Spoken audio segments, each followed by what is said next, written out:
요나가 물고기 뱃속에서 그의 하나님 여호와께 기도하여 이르되, 요나가 하나님께서 니느웨로 가서 하나님의 심판의 말씀을 전하도록 한 하나님의 명령을 거부하고 반대 방향인 다시스로 도망을 가다가 큰 풍랑을 만나게 되죠. 그리고 요나가 바다에 던져지게 되고 물고기 뱃속에 들어가게 됩니다. 하나님께서 큰 물고기를 예비하셔서 요나를 삼키게 하셨습니다. 그래서 요나가 밤낮 3일을 물고기 뱃속에 있게 됩니다. 그 뱃속에서 요나가 하나님께 기도합니다. 요나가 기도한 내용을 보면 요나의 생각이 어떻게 바뀌었는지를 알 수가 있습니다. 2절에 보면 내가 받는 고난으로 말미암아 여호와께 불러 아뢰었더니 주께서 내게 대답하셨고 내가 수올의 뱃속에서 부르짖었더니 주께서 내 음성을 들으셨나이다. 요나가 물고기 뱃속에서 죽음의 직면에 있잖아요. 그러니까 수올의 뱃속에서 부르짖었다라고 말합니다. 수올은 유대인들이 죽어서 가는 곳이라고 여기는 장소이지 않습니까? 죽음의 뱃속에서, 죽음의 한가운데서 하나님께 부르짖었다라고 하는 것입니다. 고난으로 말미암아 하나님을 부르고 죽음의 정중앙에서 하나님을 찾았는데 하나님께서 응답해 주셨다라고 말씀합니다. 하나님을 물고기 뱃속에서 만난 것이죠. 3절에 보면 주께서 나를 깊음 속 바다 가운데 던지셨으므로 큰 물이 나를 들렀고 주의 파도와 큰 물결이 다 내 위에 넘쳤나이다. 하나님께서 요나를 깊은 바다 가운데 던지셨다. 그리고 자기를 큰 물로서 요나를 둘렀고 주님의 파도와 큰 물결이 내 위에 넘친 바다 가운데서 빠져서 허우적거리던 때의 모습, 그리고 물고기 뱃속에 들어가서 거기서 평안하게 있을 수 있는 게 아니잖아요. 거기서 물과 또 여러 가지 그 물고기 뱃속에서 일어나는 자기에게 엄습해 오는 그런 현상들, 이 모든 것을 포괄해서 이야기를 하고 있는 것입니다. 깊음 속 바다 가운데 던져진 자기들의 상태, 자기의 상태를 이야기를 하는 것이죠. 4절에 보면 내가 말하기를 내가 주의 목전에서 쫓겨났을지라도 다시 주의 성전을 바라보겠다 하였나이다. 이제 큰 물고기 뱃속에서 바다 가운데 던져진 이 죽음의 직전에서 요나는 하나님을 찾고 하나님의 성전을 바라보겠다라고 그렇게 말합니다. 내가 하나님께 명령을 거부하여서 잘못하여서 주님의 목전에서 쫓겨났다 할지라도 주님의 눈앞에서 내가 벗어나고 쫓겨나고 그렇게 되었다 할지라도 저는 다시 주의 성전을 바라보겠습니다. 하나님께로 나아가겠다라고 고백을 합니다. 요나의 마음의 변화가 있게 된 것을 알 수가 있죠. 5절에 보면 물이 나를 영혼까지 둘러싸우며 깊음이 나를 에워싸고 바다풀이 내 머리를 감쌌나이다. 물이 나를 영혼까지 둘렀다라고 말하는 것은 물에 빠져 죽을 직전의 상황이다라고 말하는 거죠. 우리가 흔히 생각해 보면 요나가 물고기 뱃속에서 아주 편안하게 있었을 것이라고 생각하기 쉬운데요, 조용하게. 실제로는 그렇지 않았겠습니까? 물고기 뱃속에서 아마도 물이 요동치든지 뭐 어떤 분비물이 요동치든지 거기서 있는 것 자체가 자기에게 큰 물에 빠진 것과 같은 큰 고통이었을 것임을 알 수가 있습니다.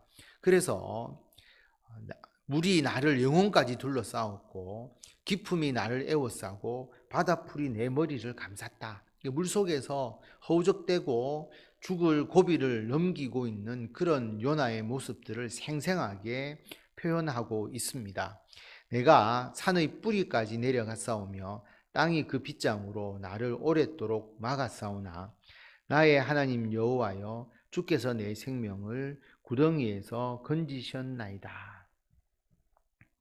산의 뿌리, 산이 밑으로 내려가면 저 바다 깊은 데가 산의 뿌리가 되잖아요. 그래서 하나님께서 내가 바다 가운데서 이렇게 그 깊은 바다 가운데서 죽을 고비를 넘기고 있는데 하나님이 내 생명을 건져주셨다라고 하는 것입니다. 큰 물고기를 통해서 하나님께서 요나를 살려주시죠. 그리고 7절에 보면 내 영혼이 내 속에서 피곤할 때에 내가 여호와를 생각하였더니 내 기도가 주께 이르렀사오며 주의 성전에 미쳤나이다.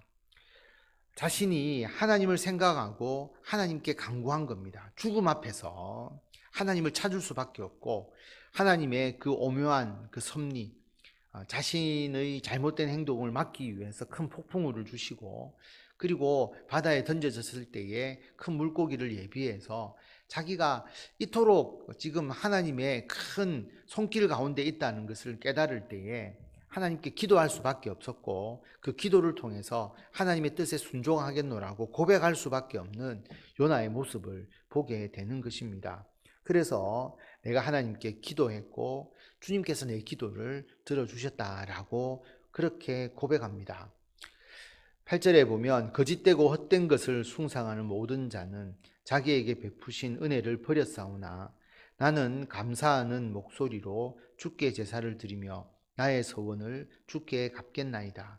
구원은 여호와께 속하였나이다 하니라. 우상 숭배자는 하나님의 은혜를 버린 거잖아요. 심판을 받게 됩니다. 그런데 나는 하나님께 감사하며 하나님께 예배를 드리고 내가 서원한 것을 하나님께 갚겠습니다. 가장 큰 서원의 내용은 뭐냐 하면 구원은 여호와께 속하였습니다 라고 고백하는 겁니다.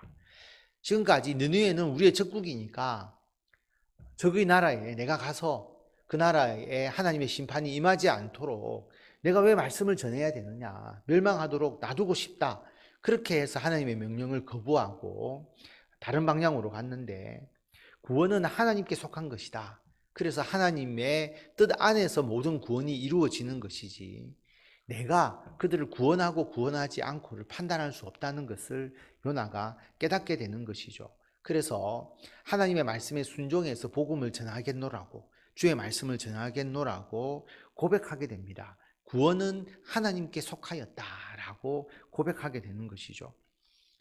그래서 요나의 회개의 기도가 있으니까 하나님께서 10절에 보면 여호와께서 그 물고기에게 말씀하시매 요나를 육지에 토하니라. 그 물고기에게 명령해서 요나를 육지에 토하게 했다라고 하는 겁니다. 그래서 요나가 구사일생으로 살아난 것입니다. 요나가 이런 물고기 배속과 같은 고통을 겪고 난 이후에 구원에 대한 생각이 바뀌었죠. 하나님의 뜻 안에 있다. 하나님께 순종해야 된다. 자신은 복음을 전할 뿐이다 라고 하는 것.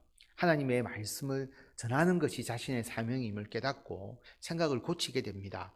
물론 완전히 고쳐진 것은 아니죠. 또 마음이 뒤에 바뀌어서 하나님의 말씀에 대해서 전적으로 순종하는 단계는 아니었지만 그의 인생의 방향이 바뀌게 되었음을 우리는 알 수가 있습니다. 우리들도 마찬가지죠. 요나의 기도와 같이 우리가 하나님을 거부하고 우리들의 고집과 아집에 따라서 살아가다가 요나의 물고기 뱃속과 같은 상황을 우리가 경험할 때가 있습니다. 여러분 상상을 해보면 정말 죽음의 일보 직전이지 않겠습니까? 언제 죽을지 모르는 그런 상황이고 아무것도 의지할 수 없고 생소하고 그리고 완전히 요동치는 것 같은 그런 곳에 있는 것이죠. 그렇게 될 때에 우리는 자연적으로 하나님을 찾을 수밖에 없습니다.